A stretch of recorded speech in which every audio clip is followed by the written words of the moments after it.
The battlefield still smoked when Dr. Elias Warwick stepped out of the collapsed transport skimmer. The craft hissed its last breath, its metal plating curling from heat like the petals of a dead flower. Elias covered the lower half of his face with the edge of his jacket. The air tasted like burning sand and spoiled ozone, the scent of two clashing empires ground together. The conflict between the Terran Federation and the Valori Dominion had lasted years. Too long, Elias often thought. Long enough for the headlines to stop sounding like war and more like tradition. But here on Miran 3, a desert moon with nothing special to its name except the battlefields now scarring it, everything was still painfully real. As he surveyed the remains of the skirmish, he spotted movement. Small, sharp, and deliberate, against the jagged silhouette of a shattered canyon wall. A figure. A Valori. Elias froze, instincts kicking in. His pulse leapt. The Valori were taller, stronger, faster, and according to every Terran briefing, merciless. Their warriors were known for interrogating prisoners with cruel efficiency. Except this one wasn't a warrior. And she definitely wasn't standing. She was slumped against the canyon wall, breathing in shuddering, weak gasps. Her silver-blue skin was dimmed by blood, purple, not red, running down her left side. One of her lower limbs was twisted wrong. Her irises, luminous, like prisms reflecting three colors at once, flicked up to meet him. She flinched backward. Even in her condition, she tried to raise the serrated blade at her hip.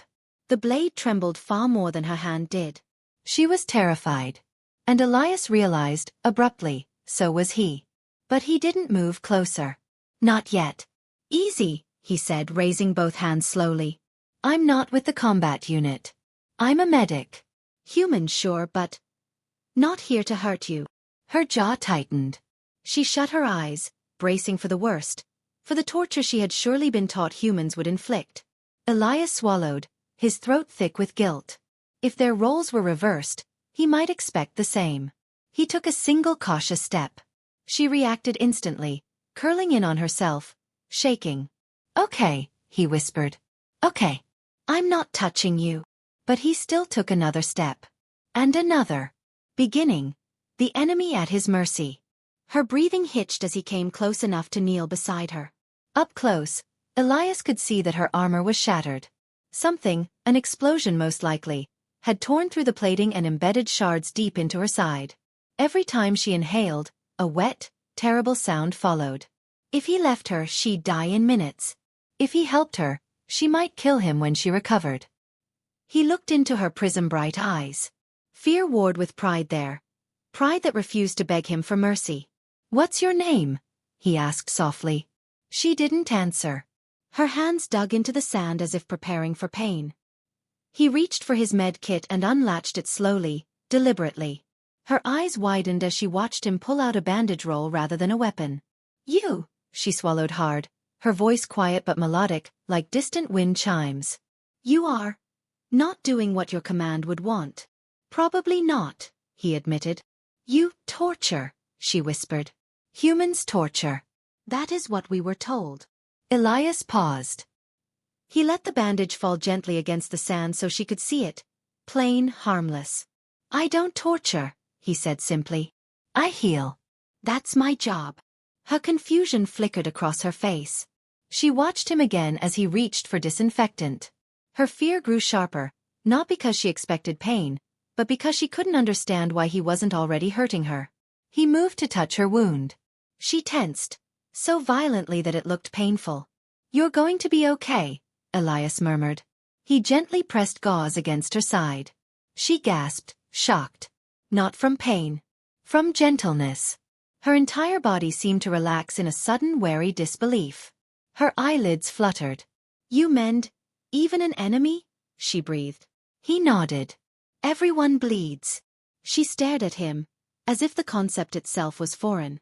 When he finished cleaning the wound and wrapped it in layers of stabilizing bandage, she finally whispered, I am Sayla. Elias smiled faintly. Good. Now we're properly introduced. Middle, 2 refugees of war. Elias built a makeshift shelter beneath a rocky overhang. The twin sons of Miran, 3 would rise soon, and the heat would be lethal to a wounded Valori. Sayla protested weakly when he carried her, but she was too exhausted to resist. Her body was surprisingly light for her height. Valori bone structure was hollow, adapted for their low-gravity homeworlds. He set her down gently on a padded thermal sheet. She blinked up at him, confused and suspicious. "You should not be helping me," she said, voice strained. "If your soldiers find you with me, they will execute you for aiding a Dominion fighter." "I know. And still you do this." "I do." She looked away, clearly unsettled. After a long silence, Elias asked, "How did you get separated from your squad?" Sayla's throat tightened. "They are dead." He said nothing. The war had taken too many. After several moments, she added quietly, "I was a scout. My unit was gathering terrain data. We were ambushed. The blast threw me away from them. I hid here. And you thought I'd finish the job." Her eyes glistened slightly.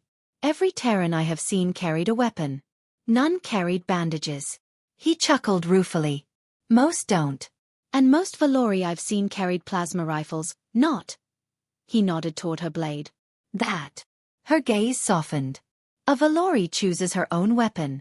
I prefer the blade. Good thing you didn't use it on me." She tilted her head. "I tried." He grinned. "Fair enough." For the first time, one corner of her lip curved into the slightest smile. Stranded together. Hours passed. He checked her vitals, offered her water, and adjusted her splint. Sayla remained quiet, studying him with cautious fascination. At sunset, the sky turned violet and gold. Elias shared a nutrient bar. She sniffed it like a suspicious animal before taking a tiny bite. Her sharp ears flicked in surprise. "It is sweet," she said. "You like it." She nodded once, almost embarrassed. Night fell, and Elias set a small low-heat lantern between them. Its glow softened the lines of her face, her high cheekbones, her pointed ears, the shimmering veins that glowed faintly under her skin. "Your people believe humans torture," he murmured. "But I've read Valori briefings too. They say you harvest our organs." Her eyes widened in offense. "That is untrue." "Exactly," he said gently. Understanding dawned on her. "Propaganda," she whispered. "We both were fed lies." He nodded. "War works best when people hate each other." Sayla looked down at her hands. "And yet, you help me." "And yet," he said. Their shelter was silent a long time. Then she spoke again. "Elias." He looked up. Hearing her say his name felt strangely intimate. "Yes. What will happen when the next patrol finds us?" Elias hesitated. "If it's Terran, I'll protect you." She stared at him, really stared, brows lifting in disbelief. "And if it is Valori?" she asked softly. He took a slow breath. "I'll ask you to protect me." Her lips parted in silent awe. For the first time, she stopped fearing him. Danger returns. The following morning, Sayla attempted to stand. Bad idea. She collapsed, and Elias caught her just before she hit the ground. "You're not ready," he said gently. "I must be," she insisted. "If your people come." A sharp beep cut her off. Elias froze. His distress beacon, damaged in the crash, had reactivated on its own. And now it was broadcasting loudly enough that any nearby Terran squad would detect it. "We need to move," he said. Sayla struggled upright, leaning heavily on him. "You cannot fight your own." "I don't plan to," he said grimly. "I plan to hide." They slipped deeper into the canyon maze. Sayla limped, but her grip on his arm was firm. A drone whirred overhead. Sayla stiffened. "Terran." Elias pulled her under a ledge. The drone passed, but only barely. "We do not have long," she whispered. He nodded. Her breath trembled. Fear not for herself this time but for him. "Elias, if they find you aiding me, they will kill you." "I know. You risk your life." "I know." She stared at him, searching for a reason. There wasn't one. Not one her training had prepared her for. "You saved me," he said simply. "I'm not abandoning you." Her eyes glimmered with something deep and vulnerable. Something that felt like trust. Climax, the decision that changed everything. Terran boots thundered through the canyon minutes later. Elias pushed Sayla behind the remains of a boulder and crouched in front of her. "Stay quiet," he whispered. She looked terrified, Not of soldiers, but of what they'd do to him. 3 Terran infantry appeared, rifles raised. "Warwick!" the lead soldier barked. "You're alive." Elias forced a shaky grin. "Mostly." Beacon pinged. "We thought you were dead." The soldier eyed the med kit. "You injured?" "No. But there's someone else injured. Another survivor." The soldier stepped closer. "Human." Elias hesitated. And for the first time in his life, he lied to his own military. "No," he said. "But they're not a threat. They need help." The soldier's face hardened. "You found a Dominion? Where are they?" Elias didn't answer. The soldier lifted his rifle. "Warwick, where is the target?" Elias moved slightly, subtly, between the soldier and the rock-hiding Selah. "She's not a target," he said quietly. "She's wounded. She's terrified. And she's my patient." The air snapped with tension. "Warwick," the soldier said slowly, "step aside." "No." The second soldier raised his weapon. "We have orders to eliminate any Valori on sight." Selah trembled behind him. Elias inhaled deeply. And then everything happened fast.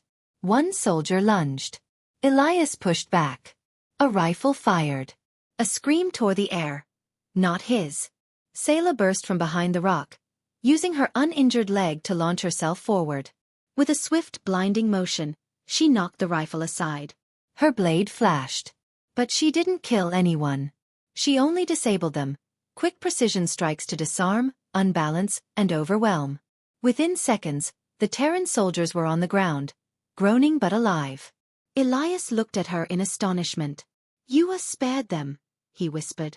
She turned to him, breathing hard. "As you spared me." Ending. A new path forward.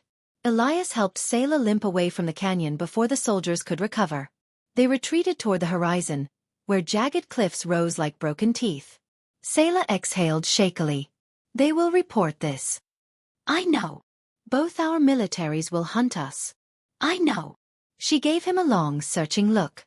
"And still you choose this path?" "I do." Selah hesitated, then placed her hand, cold and delicate, against his wrist. "In my culture," she murmured, "this touch means, I walk beside you." Elias swallowed. "Then I'm honored." They walked together through the barren dunes, 2 fugitives bound by a single act of compassion. Above them, a lone shuttle streaked across the sky. Neither Terran nor Valori. A neutral rescue craft. Elias raised a signal flare. Selah tensed, but he held her hand. "It's not military," he assured. "It's independent. They won't turn us in." The shuttle descended, kicking up dust. Its hatch opened, and a woman with a cybernetic arm stepped out. "Need evac?" she called. "Yes," Elias said, voice firm. 2 passengers. The woman nodded. "Anyone hunting you?" "Yes," Selah and Elias said in unison. The pilot laughed. "Then climb aboard. We specialize in inconvenient rescues." Elias helped Selah into the craft. She sank into the seat, exhausted, her eyes drifting to him. "You changed everything," she whispered. "You changed me first," he replied. As the shuttle lifted into the sky, Selah leaned her head gently against his shoulder. For the first time since the war began, Elias allowed himself to believe that peace wasn't just a political dream. Sometimes it started with a bandage. Sometimes with trust. Sometimes with 2 enemies choosing humanity over fear.